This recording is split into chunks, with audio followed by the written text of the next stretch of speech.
పడమర వైపు రావడం లేదు. ఉత్తరం ఫైనల్గా దక్షిణం. అబ్బే అదేంటి మావయ్య గారు సెల్కి 4 దిక్కులు చూపిస్తున్నారేంటి?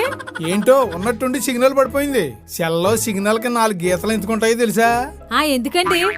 సిగ్నల్ లేనప్పుడు 4 దిక్కులు చూపించమని. ఆ ఇప్పుడు పడింది సిగ్నల్. మా ఫ్రెండ్ కి అర్జెంట్ గా ఫోన్ చేయాలి. అంత అర్జెంట్ గా ఫ్రెండ్ కి ఎందుకండి? చెప్తాను ఉండండి, కంగారు పడతారు ఎందుకు. హలో చెప్పరా. ఏమైందండి? వాళ్ళ ఆవిడ హాస్పిటల్లో ఉందంటే 1000 రూపాయలు ఇచ్చాను. ఫోన్లండి, 1000 రూపాయలే కదా.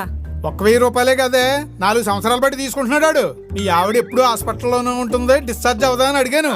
మరి 4 సంవత్సరాల నుంచి ఎందుకు ఇస్తున్నారండి? ఫోన్ చేసినప్పుడల్లా వాళ్ళ ఆవిడ హాస్పిటల్లో ఉందంటే ఇస్తున్నాను. మరి ఇప్పుడు ఫోన్ లో మాట్లాడి అంత షాక్ అయ్యారేంటి? 4 సంవత్సరాలే కాదు, 10 సంవత్సరాలైనా వాళ్ళ ఆవిడ డిశ్చార్జ్ అవుదంట. అయ్యో పాపం. ఆవిడకి ఏమైందండి? వాళ్ళ ఆవిడ హాస్పిటల్లో